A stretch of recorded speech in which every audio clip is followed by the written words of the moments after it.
My name is Marina Caldwell, and I'm 34 years old. We were 15 minutes into what should have been a harmless family dinner when my father said it. Right after the roast came out, and someone made a lazy comment about the gravy being too thick, the kind of conversation where no one really listens but everyone nods anyway, just to keep the peace. That fake peace. The kind I grew up practicing until it felt like breathing. My daughter was sitting next to me, swinging her legs, one shoe half off. She'd waited all night for dessert because she'd seen the cake box when we arrived and whispered chocolate like it was a secret code. So when my cousin brought it out and started cutting slices, she reached forward with both hands like a 4-year-old does, completely unaware that adults were about to ruin the moment. He gave her a small piece, balanced it on her plate like treasure, smiled. And then my father, sipping his wine with that self-satisfied smirk I grew up hating but learned to ignore, said it out loud, loud enough for everyone to hear. Only legitimate grandkids get a slice of the cake. The room didn't go silent immediately. There were a couple awkward chuckles. Someone cleared their throat. It took a second for the words to land, but they landed right in front of a little girl holding a fork and trying to figure out why no one else was smiling anymore. My daughter lowered her plate. Not dramatically, not with tears, just a small, confused movement, like she suddenly didn't know if she was allowed to want what she'd been given. Something in my chest went tight. I looked at my mother. She didn't even blink, like she'd heard it before and agreed, like it was obvious. My brother suddenly got very interested in his phone. My cousin stared at their plate, and my husband, he just stared at my parents. Not angry, not shocked, focused, like he'd finally found the exact line they'd been inching toward for years. Then he stood up. Not slowly, not dramatically, just like he'd had enough. He tapped his glass once with the handle of his fork. The sound echoed too loud for such a small gesture. And then he said it. If you don't consider my daughter your granddaughter, then you're no longer part of this family's business. I didn't move. I didn't breathe. And if you're wondering if that includes the money you've been receiving weekly, he continued, voice calm as ice, yeah, that ends tonight. My mother's head snapped up like she was about to speak, but he cut her off before her mouth even opened. I'm not going to stand here and watch you humiliate a child, he said. You've been pretending for long enough. You don't love her. You've made that clear, so you don't get to benefit from us anymore. Then he sat down, poured himself some water, calm as hell. And for the first time in my life, my father had nothing to say. I wish I could tell you that moment felt powerful, freeing, like some long-awaited victory. But mostly it felt like something broke, something I'd been duct taping together for years. I'd made excuses for them, defended them to my husband, told him they'd come around, that they just needed time, that they didn't mean it the way it sounded. But they always meant it. They never saw my daughter as mine. They barely saw her at all. And for what? Biology. When I married my husband, I didn't do it for some fantasy. I did it because I loved him and I loved her. It wasn't complicated until my parents made it that way. What they didn't know was that the $700 they'd been getting every week wasn't from some mystery account. It was from me, more accurately, from my husband through me. He never minded, never questioned it. I told him my parents were struggling, and he just said, do what you need to do. They never thanked him, never acknowledged him. They just expected it like they were owed. Well, now they weren't. After the dinner, I put my daughter in the back seat and strapped her in. She was sleepy by then, not really understanding what had happened, but even at 4, she could feel something was wrong. I kissed her forehead and told her I was proud of her, even though she hadn't done anything wrong, even though she shouldn't have needed comforting for wanting cake. When we got home, I poured a glass of wine and sat in silence. I knew my phone would buzz. I knew there would be angry messages, calls, accusations. They'd say I was ungrateful. They'd say I betrayed them. They'd say I let my husband control me. But the truth was, they'd never respected me. Not as a mother, not as a wife, not as a person. And now they were about to learn what it meant to lose the one person who kept throwing them a lifeline. The messages started before we even pulled into our driveway. First came my mother. So now your husband makes decisions for both of you. Then another a few minutes later. You really think cutting off your parents makes you a hero? It just proves how far gone you are. My father didn't waste time either. You owe us more than you realize. And then the real gem. We'll talk soon, just you and us, without him in your ear. I stared at the phone in my hand. Then I put it face down on the kitchen counter and didn't pick it up again that night. My daughter was asleep within 10 minutes of getting home. She had no idea what any of it meant, but her little face looked tense, even in sleep, like her body had stored the confusion. My husband didn't say anything while he tucked her in. When he came back downstairs, he poured us both a drink and sat beside me in silence. We didn't need to talk about it.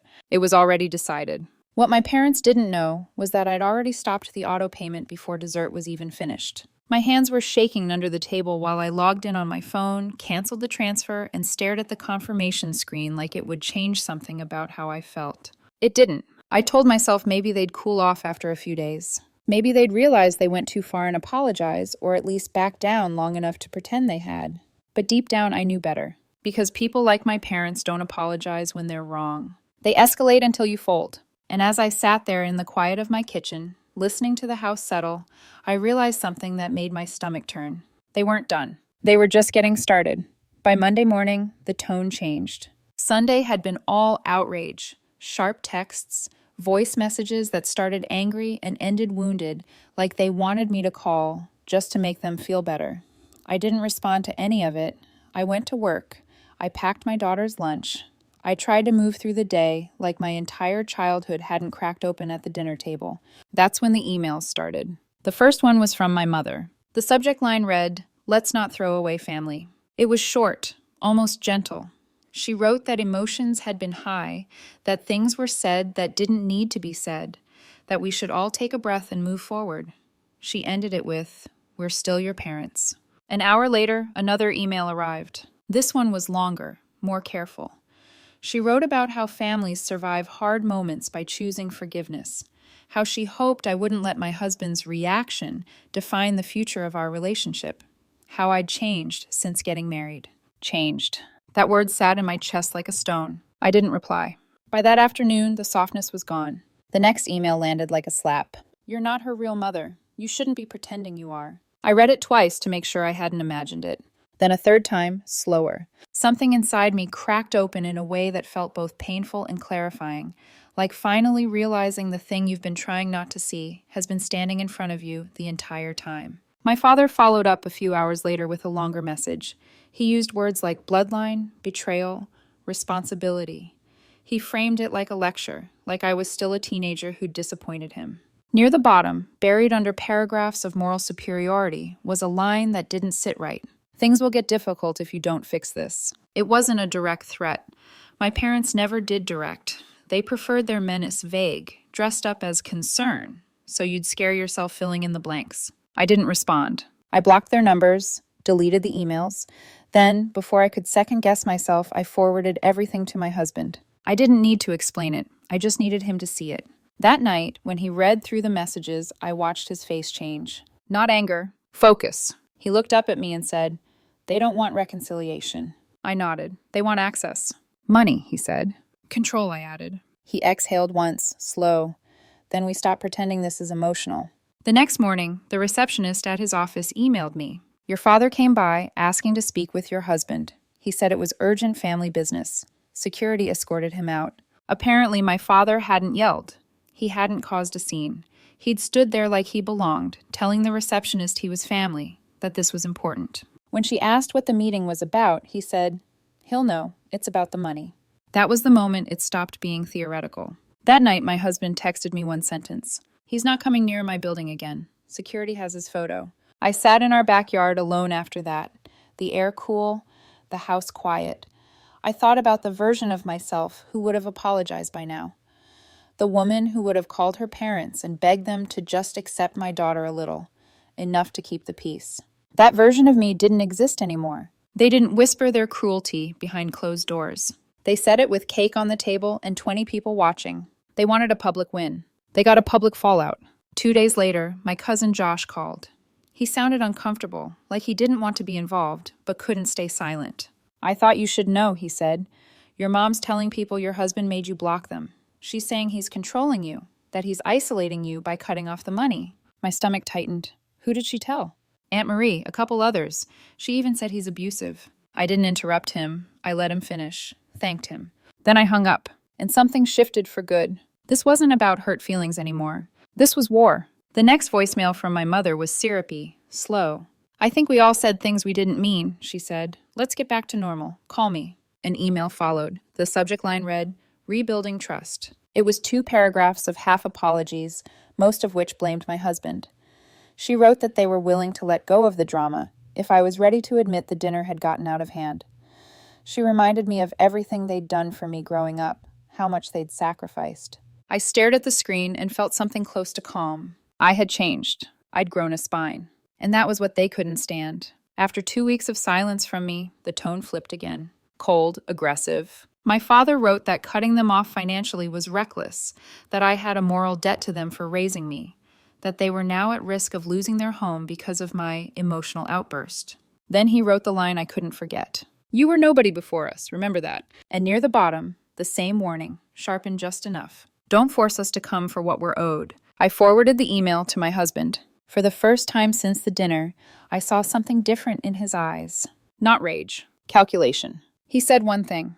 Let's make sure they can't touch anything. Over the next 48 hours, we moved fast. Our financial advisor reviewed every account. Anything I'd ever co-signed, we closed or transferred.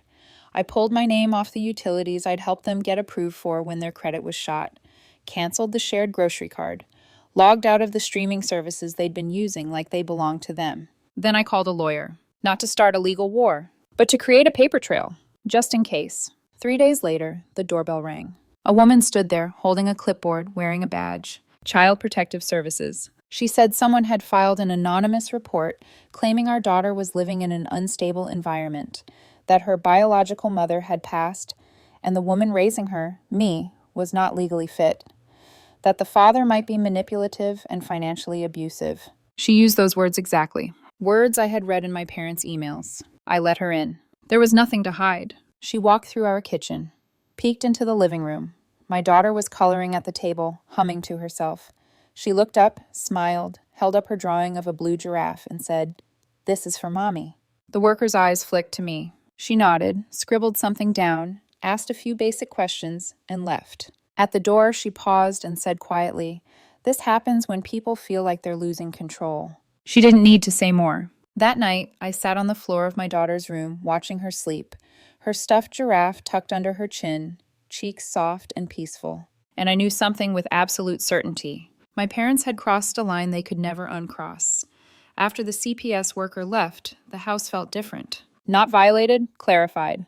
There's a moment after something truly ugly happens when your body stops shaking and your mind finally catches up. I sat at the kitchen table, staring at the half-finished drawing my daughter had left behind. A blue giraffe with crooked legs, my name written above it in uneven letters. Mommy. That was the word my parents tried to erase. I didn't cry. I didn't panic. I felt cold in a way that was strangely steady, like whatever fear I'd been holding on to for years had finally burned itself out. My husband came in quietly and sat across from me. He didn't ask if I was okay. He already knew the answer. They did this, I said. He nodded once. I know. They used a government agency, I added, my voice flat, against a child. He reached across the table and took my hand. His grip was firm, grounding. Then we stopped treating them like family and start treating them like a threat. That night, we didn't argue about what to do next. We moved. He changed the home's security codes, installed cameras at every entry point. I emailed the daycare director personally, attaching legal language that clearly stated my parents were not permitted to have access to my daughter under any circumstances. I followed it with a call to her pediatrician's office to do the same. Then I called the lawyer again. I want documentation, I said. I want a record. If they try anything else, I don't want ambiguity. There was no hesitation on the other end of the line. They're not going to like this, he warned. I'm counting on it, I said. The cease and desist letter went out the next morning. Courier delivery, signature required. My father signed for it himself. For the first time since the dinner, I thought maybe that would be enough. Not because they'd reflect or apologize, but because bullies usually retreat when they realize there are consequences. I was wrong. 2 hours after the delivery confirmation came through, my phone buzzed with a security alert. Movement detected at the front gate. I opened the camera feed. It was my father. He stood there holding a large envelope, not looking at the door, not pressing the bell, just standing like a man placing a bet he thought he'd already won. He set the envelope down carefully on the gate post and walked away without a word. I waited until he was gone before I went outside. The letter inside was typed, formal, carefully worded in a way that made my skin crawl. He claimed my daughter was not my real child and therefore had no legitimate connection to the family name. He wrote that my husband had manipulated me into compliance and that my bloodline was now at risk. Then came the line that changed everything. We are prepared to challenge the legitimacy of your role as a mother if you force our hand. I read it twice. Then I folded it neatly and placed it in the folder I'd already started labeling evidence. That was the moment hope died. Not the hope that they'd change, the hope that I could ever feel conflicted again. That night, my brother called. His voice was low, urgent. I think Mom and Dad are planning something. I didn't interrupt him. They're telling people they'll fix this before the holidays, he said. Dad was on the phone with an attorney. He kept saying things like probate leverage and biological legitimacy. My jaw tightened.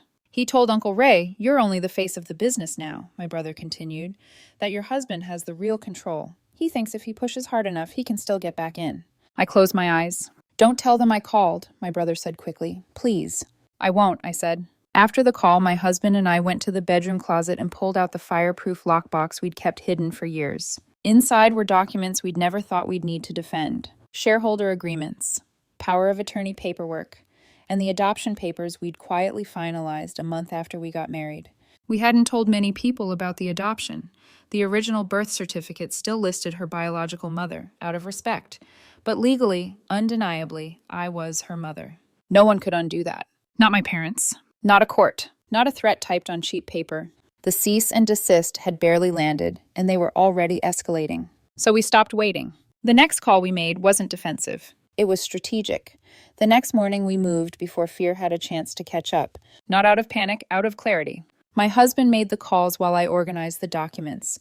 The lawyer, the financial advisor, the board liaison. The people who didn't deal in feelings or history, only authority and signatures. For years, my parents had leaned on one assumption, that I wouldn't go all the way.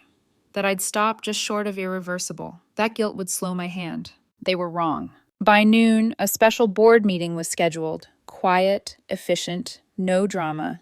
The family business had long stopped being a family project in any meaningful sense.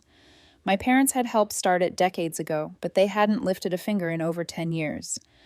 My father still clung to the title of honorary founder, a symbolic label with no power, no shares, no vote. A relic. That afternoon, with a unanimous vote, the title was removed. Legally, publicly, permanently. The locks on the office building were changed the same day. A formal statement went out to employees clarifying the separation, neutral in tone but unmistakable in meaning.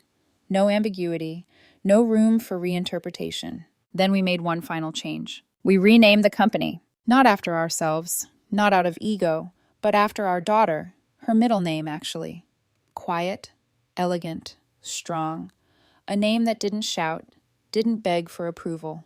A name that would outlast every threat my parents could make. The new sign went up within a week. The first time my father saw it, he showed up at the office. This time he didn't get past the lobby. And this time, no one escorted him out. They ignored him. No raised voices, no confrontation, no recognition at all. He stood there for several minutes, looking around like a man who'd walked into a room that used to belong to him and realized the furniture had been rearranged without his permission. Then he left. For a moment, I thought that might finally be it. I should have known better. The silence that followed didn't feel like surrender. It felt like strategy. A week passed, maybe 9 days.